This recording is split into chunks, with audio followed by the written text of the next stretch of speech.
Hola, ¿qué tal? Buenos días en México, buenas tardes aquí en Barcelona, España. Quisiera en primer lugar mandar un cordial y sincero saludo a todos los integrantes de la Universidad Autónoma de Nuevo León, especialmente a Lucinda, a Fernando, a Roberto, a Patricia, a Lucila, a Alan, a todos esos estudiantes que he podido conocer en los últimos años de colaboración con esta universidad. Y en último término a todo el cuerpo docente y de investigadores que dan vida a este centro tan importante y tan prestigioso como es la Universidad Autónoma de Nuevo León. Es para mí un gusto y un verdadero honor poder formar parte de este congreso, poder tener presencia para pensar y repensar la comunicación del presente y del futuro que introduce la Web 2.0 y en los próximos minutos reflexionar sobre cuáles son los retos, las oportunidades, las dudas y las herramientas que acompañan a ese profesional que quiere dedicarse de manera directa a ese oficio tan bonito pero también tan complicado como es el de la comunicación. Si les parece y con su permiso, en los próximos minutos procederemos a revisar en 10 grandes puntos, en 10 grandes ideas, en 10 grandes titulares, cuáles son algunas líneas para la reflexión, para el pensamiento, también para la crítica y para la autocrítica que introduce esa comunicación de la red de redes, donde ahora por fin todos somos protagonistas. Muchas gracias por esta oportunidad y empezamos.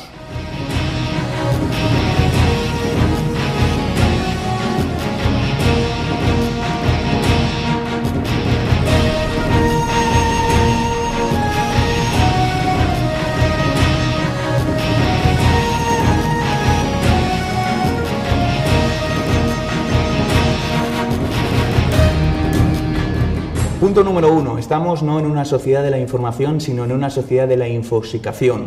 En España, por ejemplo, se crean más de 500 millones de correos electrónicos cada día, 23 por persona.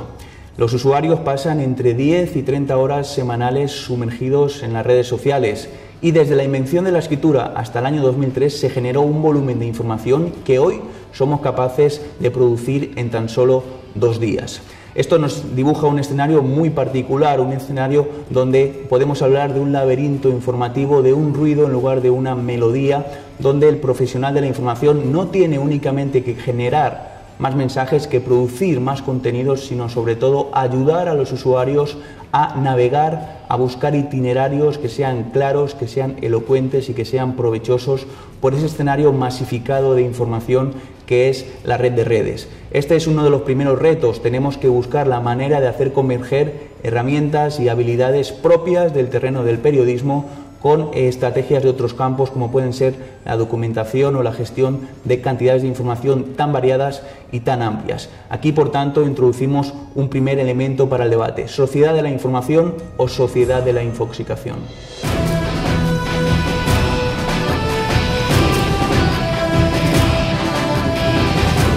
Seguimos. Punto número 2.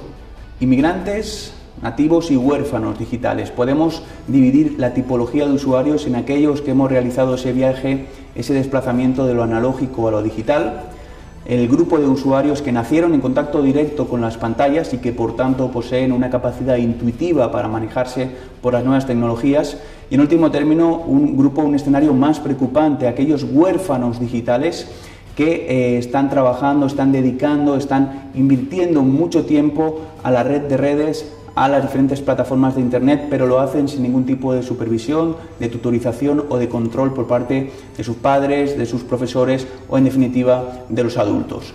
Además, ¿cómo son? ¿Cuáles son las características que nos ayudan a definir, a dibujar el perfil de usuario que encontramos hoy en día? Pues podemos hablar de un usuario multitasking que necesita realizar varias actividades al mismo tiempo, y esto nos va a afectar cuando queramos definir, diseñar e impulsar proyectos comunicativos. Tenemos que conocer cómo son nuestros destinatarios. Son multitasking, quieren hacer varias cosas a la vez.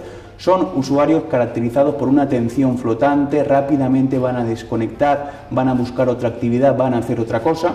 Y finalmente son prosumidores, no solo consumidores de la información, sino también unos usuarios que desean, que quieren, que tienen esa voluntad, ese impulso por no solo recibir información, sino también tener la posibilidad de hablar, de proponer, de crear contenidos, de producir dentro de ese escenario virtual mensajes que delimiten, que definan, que presenten su punto de vista. Es muy interesante una reflexión de un autor argentino, Roberto Igarza, que habla de burbujas de ocio, burbujas de entretenimiento, y esto nos lleva a una reflexión de gran impacto en lo que es el diseño y el planteamiento de los mensajes y de los proyectos comunicativos en la web 2.0. Ya no podemos pensar en macromedios, en macroguiones, sino que tenemos que pensar en contenidos que se consumen en las pausas de desplazamiento entre el trabajo y nuestra vivienda, cuando tenemos tiempo libre, cuando practicamos deporte. En definitiva, una tipología y un enfoque de contenidos que nos tiene que llevar a crear, a idear microguiones en lugar de guiones y microcontenidos en lugar de contenidos. Como decíamos, estamos ante un nuevo tipo de público, ante un nuevo perfil de destinatario que tiene unas características muy determinadas y que no son baladís o gratuitas, sino que afectan directamente a cómo hemos de pensar los medios y a cómo hemos de pensar los contenidos. La pregunta es, ¿estamos creando información en nuestros medios digitales que respondan a ese tipo de público? Y en el mismo sentido podríamos decir si está justificado que esos jóvenes, que esas nuevas generaciones de nativos digitales no se sientan representados en los medios que estamos ofreciendo en la red y por eso creen los propios o busquen otro tipo de plataformas donde informarse. Sin duda es otro reto que nos tiene que llevar a pensar cómo estamos haciendo y cómo deberíamos hacer este planteamiento comunicativo y periodístico en la red de redes.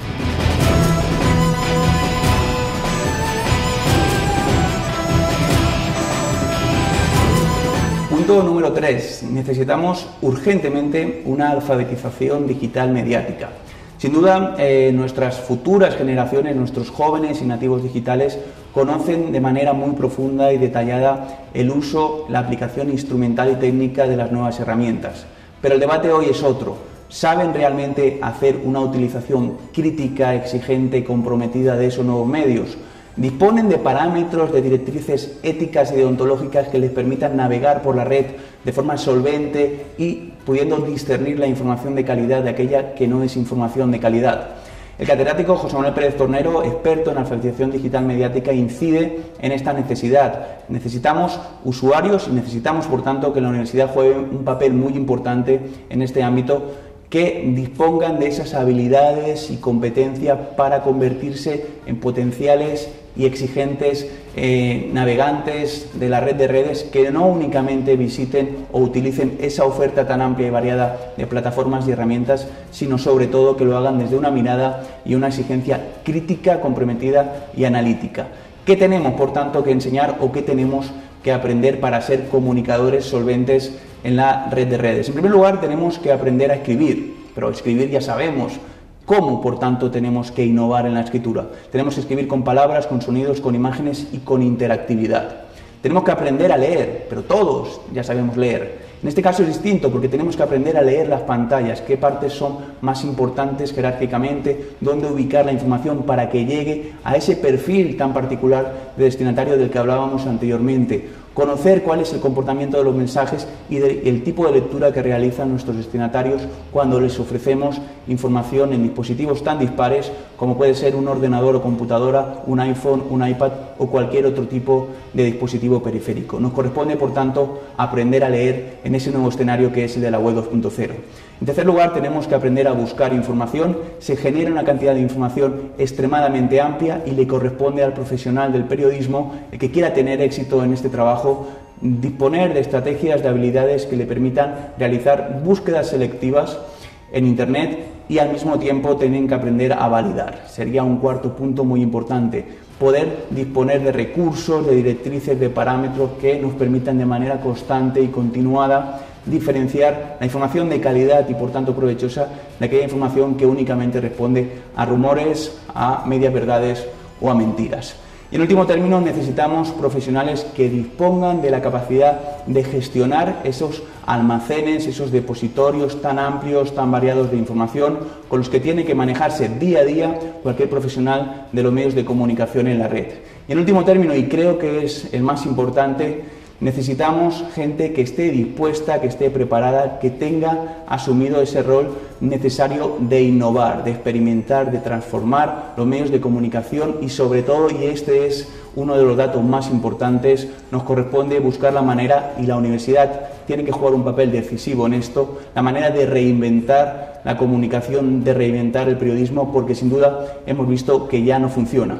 que tenemos que pensar en formatos, en mensajes, en rutinas de producción, en medios que exploten al máximo esas posibilidades tan amplias que nos ofrece Internet y en definitiva que encontramos en ese escenario que es el ciberespacio.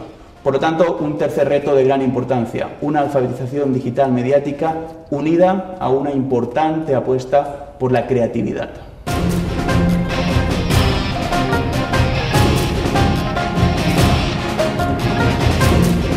Punto número 4. La información se vive, ya no se cuenta. Dice el experto en medios digitales, Juan Varela, que la redacción de un diario se convierte en una especie de red social donde participan y colaboran los periodistas, pero también sus fuentes y también los ciudadanos que quieren aportar contenidos o propuestas temáticas. Y esto es muy importante porque nos invita a replantear las rutinas de producción. El Washington Post y el New York Times pusieron en marcha una interesante iniciativa llamada Story Living, donde intentaban convertir la información en un flujo inmediato en tiempo real y social, donde todos podían participar. Por un lado, esto nos obliga a que los periodistas tomen conciencia de que ya no son los únicos, tienen que contar con sus públicos, con sus audiencias a la hora de buscar temas y hacer la cobertura de esos temas. Y al mismo tiempo tienen que aprender a ser mucho más humildes porque ya no disponen de ese monopolio en el control y el acceso a las fuentes de información. Sin duda esto nos ofrece una oportunidad histórica. Podemos ser los primeros en informar. La inmediatez, la instantaneidad se convierten sin duda en hitos decisivos que estarán siempre presentes en el trabajo diario de un profesional de la comunicación. Pero cuidado, la posibilidad de ser los primeros en informar no nos tiene que llevar ahora en Internet en ser los primeros en equivocarnos.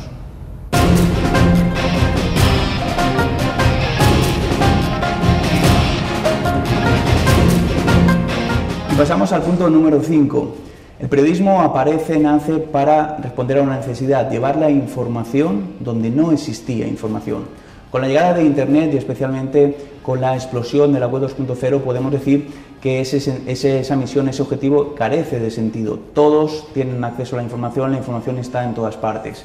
Pero nos encontramos actualmente en una evolución de ese proceso.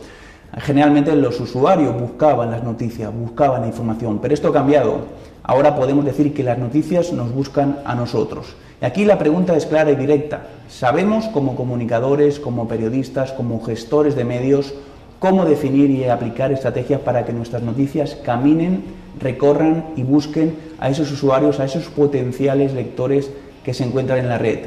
Tenemos, por tanto, que empezar a pensar no solo en cómo crear y construir contenidos, sino también en cómo generar los itinerarios, los caminos, los recorridos para que esos contenidos que hemos elaborado busquen a los usuarios que podrían estar interesados en su consulta.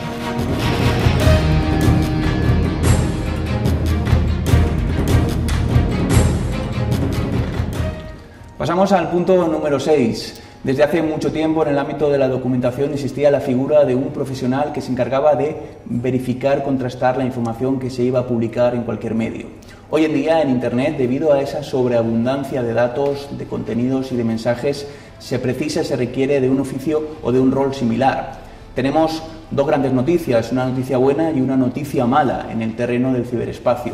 La noticia buena es que con Internet todos ahora pueden informar. La noticia mala es que con Internet todos ahora pueden informar. Y ese caos, ese laberinto lleno de ruido y no solo de melodía, nos exige que los periodistas, los profesionales de la comunicación 2.0 se erijan como curadores de contenidos. Este es el concepto que se está trabajando, que se está debatiendo en muchas conferencias y seminarios. El profesional de la información tiene que dedicar tiempo a verificar, contrastar y asegurarse de que ese mensaje, ese contenido que se va a ofrecer es realmente elocuente, es provechoso y va a servir a su público.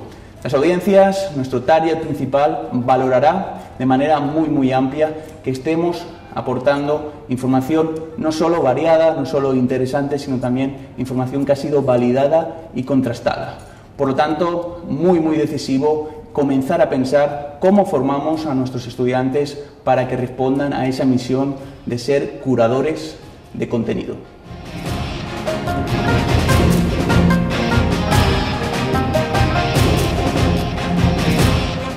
Seguimos con el punto número 7. En el año 1994 aparece el primer medio de información desde y para Internet, es el San José Mercury en Estados Unidos. Luego, rápidamente, todos los medios siguen sus pasos y quieren estar en la red, porque no estar significa no existir. Algo muy parecido ha sucedido con la web 2.0. Actualmente vemos como todos los medios incorporan plataformas, herramientas y recursos que responden a esa web social, pero muy pocos han definido estrategias, muy pocos se han preguntado para qué estar y son prácticamente escasos los que están ofreciendo contenidos realmente aplicados o que exploten una lógica y una filosofía correspondiente a esa web que acuña Tim O'Reilly en el año 2003 y que todos conocemos como web 2.0 o web social. Por lo tanto, lo más importante no es estar en la web 2.0, sino ser 2.0. Ese es el reto y esa es también la pregunta que planteamos para la reflexión.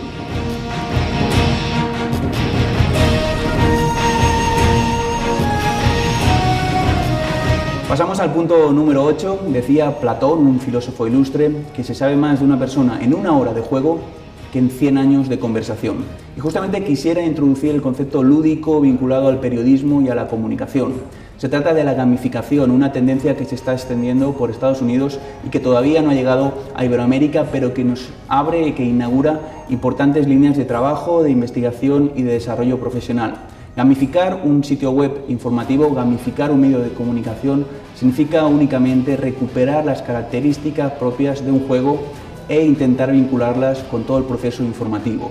Existen ya experiencias contrastadas de medios que han incorporado esa actitud o ese enfoque lúdico vinculado al juego y han tenido resultados muy positivos. Consiguen fidelizar a su público, consiguen hablar de superusuarios y sobre todo ese sentimiento de pertinencia a un colectivo o medio de comunicación que hace que la gente no solo quiera informarse, sino que se sienta partícipe y mucho más activa en la proposición de temas, en la edición de los contenidos y sobre todo en ese hito que debemos compartir de buscar unos mensajes y un periodismo de calidad y provecho para toda la sociedad.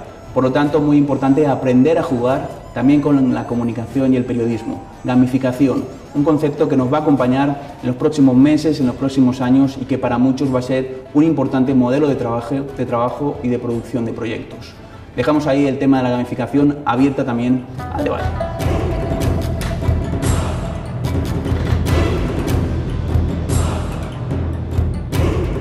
Punto número 9, ya terminamos, introducimos un nuevo concepto de impacto y de interés. Estamos ante un periodismo mashup. El mashup es un concepto que viene del ámbito de la música, consiste en que los DJs superponen dos pistas sonoras para generar una nueva melodía. Y resulta que en el periodismo muchos profesionales no se dedicarán a generar contenidos, sino a buscar contenidos, recursos, plataformas que existen y tienen sentido por separado y que ellos aglutinarán dando forma a nuevos productos. La geolocalización nos ha permitido tener interesantes y muy válidas experiencias de periodismo mashup. Y ahora nos corresponde a nosotros, en los medios y también en las universidades, generar laboratorios de ideas donde pensemos hasta dónde podemos llegar con ese periodismo, donde no solo se trata de crear contenido, sino de ordenar y estructurar el contenido que ya existe en la red. Se trata de un periodismo distinto, un periodismo que se ha llamado periodismo mashup.